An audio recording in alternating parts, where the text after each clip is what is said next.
120 gram ಚಿನ್ನದ ಹಾರವನ್ನು ಭಕ್ತರು ಕಾಣಿಕೆಯ ರೂಪದಲ್ಲಿ ಕೊಟ್ಟಿದ್ರು. ಈ ಚಿನ್ನದ ಹಾರವನ್ನು ಮುಜರಾಯಿ ಇಲಾಖೆಯ ಅಧಿಕಾರಿಗಳು ಕಳ್ಳತನ ಮಾಡಿದ್ದಾರೆ ಎನ್ನುವಂತಹ ಆರೋಪ. ದ್ರೌಪದಮ್ಮ ಚಿನ್ನದ ಹಾರ ಬದಲಾವಣೆ ಆಯ್ತಾ? ಮುಜರಾಯಿ ಇಲಾಖೆಯ ಇಒ ನಾಗರಾಜ್ ಹಾರವನ್ನು ಕೊಂಡೊಯ್ದ್ರ? 120 ಗ್ರಾಂ ಚಿನ್ನದ ಹಾರ ಈಗ 68 ಗ್ರಾಂ ಆಗಿದೆ ಎನ್ನುವಂತಹ ಆರೋಪ. ಇಒ ನಾಗರಾಜ್ ಹಾರ ಕದ್ದ ಬಗ್ಗೆ ಸತೀಶ್ ಅವರು ಆರೋಪ ಮಾಡ್ತಿದ್ದಾರೆ. ಆರೋಪಕ್ಕೆ ಈಗಾಗಲೇ ಪಬ್ಲಿಕ್ ಟಿವಿಗೆ ಇಒ ನಾಗರಾಜ್ ಸ್ಪಷ್ಟನೆ ಕೊಟ್ಟಿದ್ದಾರೆ. ಹಾರ ಅಸಲಿನ ನಕಲಿನ ಅಂತೇಳಿ ಚೆಕ್ ಮಾಡೋದಕ್ಕೆ ನಾವು ಬ್ಯಾಂಕಿಗೆ ಕೊಂಡೊಯ್ದಿದ್ವಿ, ಹಾರವನ್ನು ವಾಪಸ್ ಹುಂಡಿಗೆ ತಂದು ಹಾಕಿದ್ದೀವಿ, ನಮ್ಮ ಮನೆಗೆ ಎತ್ಕೊಂಡು ಹೋಗಿಲ್ಲ ಅಂಥೇಳಿ ನಾಗರಾಜ್ ಅವರು ಪಬ್ಲಿಕ್ ಟಿವಿ ಜೊತೆಗೆ ಮಾತನಾಡಿರುವಂಥದ್ದು. ಈಗ ಮುಜರಾಯಿ ಇಲಾಖೆಯ ಧರ್ಮರಾಯ ದೇವಸ್ಥಾನದ ಇಒ ಆಗಿರುವಂಥ ನಾಗರಾಜ್ ಅವ್ರ ನನ್ನ ಜೊತೆ ಇದ್ದಾರೆ. ಅವರನ್ನೇ ಒಂದು ಸ್ಪಷ್ಟತೆ ಕೇಳ್ತಾ ಹೋಗ್ತೀನಿ. ಸರ್, ನಿಮ್ಮ ಗಮನಕ್ಕೂ ಬಂದಿರ್ಬೋದು, ಯಾವಾಗ ಏನಾಯಿತು ಸರ್? ಅದು ಚಿನ್ನದ ಸರ ಅಂದರೆ ಉಂಡಿಲಿದ್ದಂತಹ ಯಾರೋ ಭಕ್ತರು ಹಾಕಿದಂಥ ಚಿನ್ನದ ಸರ ಅಂತ ಏನು ಅದು ಗೊತ್ತಾಗಿದ್ದಾವಾಗ ಅದು ಇನ್ಸಿಡೆಂಟ್ ಏನು ಸರ್? ಸರ್, 6ನೇ ತಾರೀಕು ನಮಗೆ ಉಂಡಿ ಕೌಂಟಿಂಗ್ಗೆ ಒಂದು ಆದೇಶ ಕೊಟ್ಟಿರ್ತಾರೆ. ಸೊ 6ನೇ ತಾರೀಕು ಉಂಡಿ ಕೌಂಟಿಂಗ್ ಮಾಡ್ತೀವಿ. ಅಕ್ಟೋಬರ್ 6ನೇ 10ನೇ ತಿಂಗಳು 6ನೇ ತಾರೀಕು. ಸೊ ಅವತ್ತು ಉಂಡಿ ಕೌಂಟಿಂಗ್ ಮಾಡೋ ಸಮಯದಲ್ಲಿ ಒಂದು ನೆಕ್ಲೆಸ್ ಸಿಗ್ತೈತೆ. ಏನೋ 68 ಗ್ರಾಮು 18 ಮಿಲಿ ಇರುತ್ತೆ. ಅದನ್ನೇನು ಮಾಡ್ತೀವಿ ನಾವು ಆ ಥರ ಸಿಕ್ಕಿದಾಗ ನಾವು ಅದನ್ನು ಒಂದು ಆಭರಣ ವಹಿ ಅಂತ ನಮ್ಮ ಟೆಂಪಲಲ್ಲಿ ಎಲ್ಲ ಟೆಂಪಲ್ ನಿರ್ವಹಣೆ ಮಾಡ್ತೀವಿ.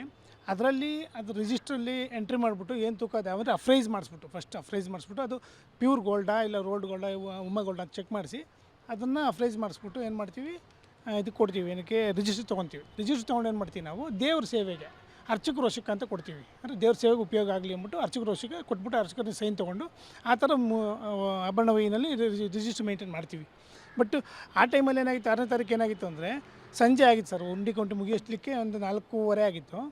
ಆ ಟೈಮಲ್ಲಿ ನಾವು ಬ್ಯಾಂಕ್ ಮ್ಯಾನೇಜರ್ಗೂ ಫೋನ್ ಮಾಡಿದ್ವಿ. ಅಫ್ರೈಸ್ ಮಾಡೋಕ್ಕೆ ನಾವು ನಮ್ಮ ಟೆಂಪಲ್ ಅಕೌಂಟ್ಗಳು ಒಂದು ಬ್ಯಾಂಕ್ ಆಫ್ ಬರೋಡದಲ್ಲಿ ಇದೆ.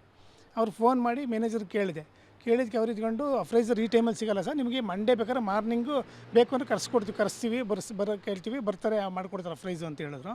ಸೊ ನಾಳೆ ಸಂಡೇ 7ನೇ ತಾರೀಕು ಸಂಡೇ ಇರೋ ಕಾರಣ ಏನು ಮಾಡಿದ್ವಿ, ನಾವು ಟೆಂಪಲಲ್ಲಿ ಎಲ್ಲರೂ ಭಕ್ತಾದಿಗಳಿದ್ದರು, ನಮ್ಮ AC ಆಫೀಸು ಸೂಪರ್ವೈಸರ್ ಇದ್ದರು, ಉಂಡಿ ಮೇಲ್ವಿಚಾರಣೆಗೆ ಬಂದಿದ್ದರು, ಆಮೇಲೆ ನಮ್ಮ ಟೆಂಪಲ್ ಸ್ಟಾಫ್ ಇದ್ದರು, ಎಲ್ಲ ಟೆಂಪಲ್ಲು ಪಾರುಪತಿದಾರಗಳು ಎಲ್ಲ ಇದ್ದರು. ಅವರೆಲ್ಲ ಸಮ್ಮುಖದಲ್ಲಿ ಟೆಂಪಲಲ್ಲಿ ಹಾಕಿದ್ರೆ ಅಲ್ಲಿ ಸೆಕ್ಯೂರಿಟಿ ಇಲ್ಲ, ಮೇಯ್ನು ಡೇ ಸೆಕ್ಯೂರಿಟಿ ಆಗಲಿ ನೈಟ್ ಸೆಕ್ಯೂರಿಟಿ ಆಗಲಿ ಇಲ್ಲ. ಹಾಗಾಗಿ ಆಮೇಲೆ ಇನ್ಕಮ್ ಇಲ್ಲ, ಬಿ ಗ್ರೂಪ್ ಟೆಂಪಲ್ ಇನ್ಕಮ್ ಇಲ್ದಿರೋ ಕಾರಣ ನಾವು ಅಧಿಕಾರಿಗಳು ನೌಕರ ನೇಮಕಾತಿ ಮಾಡ್ಕೊಳ್ಲಿಕ್ಕೆ ಆಗಿರಲಿಲ್ಲ. ಸೊ ಹಾಗಾಗಿ ಅದು ಉಂಡಿನಲ್ಲೇ ಹಾಕಿದ್ರೆ ತಿರ್ಗಿ ಕಳ್ಳತನ ಆಗ್ಬೋದು, ಇಲ್ಲಿ ಇನ್ನೊಂದು ಮತ್ತೊಂದು ಏನೋ ಒಂದು ಅಹಿತಕರ ಘಟನೆ ನಡಿಬೋದು ಅನ್ನೋ ಕಾರಣಕ್ಕೋಸ್ಕರ ನಾವೇನು ಮಾಡಿದ್ವಿ, ಅದನ್ನು ಆಫೀಸ್ ತೊಗೊಂಡೋದೆ. ನಮ್ಮ ಆಫೀಸ್ ತೊಗೊಂಡೋಗಿ ಆಫೀಸಲ್ಲಿ ಇಟ್ಬಿಟ್ಟು ಸೊ ಡೈರೆಕ್ಟಾಗಿ ಆಫೀಸ್ ತೊಗೊಂಡೋದ್ರೆ ಅಥವಾ ಅದು ಚಿನ್ನ ಅದೇನು ಪ್ರೊಸೀಜರ್? ಅಲ್ಲಿ ಬ್ಯಾಂಕ್ ನಮ್ಮ ದೇವಸ್ಥಾನ ಧರ್ಮಗುರು ದೇವಸ್ಥಾನ ಪಕ್ಕದಲ್ಲೇ ಒಂದು ಒಡವೆ ಅಂಗಡಿ ಇದೆ ಪಕ್ಕದಲ್ಲೇ. ಅಲ್ಲಿ ಹೋಗಿ ಪಕ್ಕದಲ್ಲೇ ತೋರಿಸಿದ್ವಿ. ಅವರು ನಿಂತ್ಕೊಂಡು ನೋಡಿಬಿಟ್ಟು ಚಿನ್ನನೇ ಇದ್ದಂಗಿದೆ, 68 ಗ್ರಾಮ್ 18 ಮಿಲಿ ಇದೆ, ಚಿನ್ನದ್ದೇ ಇದ್ದಂಗಿದೆ ಸರ್ ಅಂತ ಹೇಳಿದ್ರು ಅವರು. ಆ ಸರ್ಟಿಫೈಡ್ ಮಾಡಿಕೊಡ್ತೀರಾ ಅಂತಂದಿದ್ದಕ್ಕೆ ಅವರು ಇಲ್ಲ, ನಾವು ಮಾಡಲ್ಲ ಸರ್ ನಾವು ಅಂದರು. ಸರಿ ಅಂದ್ಬಿಟ್ಟು ಅದನ್ನೇನು ಮಾಡಿದ್ವಿ, ಇನ್ನು ಟೆಂಪಲ್ ರಿಟರ್ನ್ ಬಂದು ಅಲ್ಲಿಂದ ಟೈಮ್ ಆಯಿತು. ಅದಕ್ಕೆ ಆಫೀಸ್ ತೊಗೊಂಡೋಗಿ ಆಫೀಸಲ್ಲಿ ಇಟ್ಬಿಟ್ಟು ಆಮೇಲೆ 7ನೇ ತಾರೀಕು ಭಾನುವಾರ ಇರೋ ಕಾರಣ 8ನೇ ತಾರೀಕು ಮಾರ್ನಿಂಗು ಬ್ಯಾಂಕಿಂದ ಮ್ಯಾನೇಜರ್ ಅಫ್ರೈಸರ್ನ ಹೇಳಿದರು. ಸೊ ಅಲ್ಲಿ ಹೋಗ್ಬಿಟ್ಟು ಅದು ತೊಗೊಂಡೋಗಿ ಅಫ್ರೈಸ್ ಮಾಡಿಸ್ಬಿಟ್ಟು 8ನೇ ತಾರೀಕು ಬೇರೆ ಟೆಂಪಲ್ಗಳು ಉಂಡಿ ಕೌಂಟಿಂಗ್ ನಡೀತಿತ್ತು. ಸೊ ಉಂಡಿ ಕೌಂಟಿಂಗ್ ಮೂವ್ ಮಾಡೋ ಟೈಮ್ಗೆ ಇದು ಅಫ್ರೈಸ್ ಮಾಡಿಸ್ಕೊಂಡು ತೊಗೊಂಡೋಗಿ ಆ ಉಂಡಿ ಕ್ಯಾಮ್ರಾ ಅವ್ರನ್ನೇ ಕರ್ಕೊಂಡೋಗಿ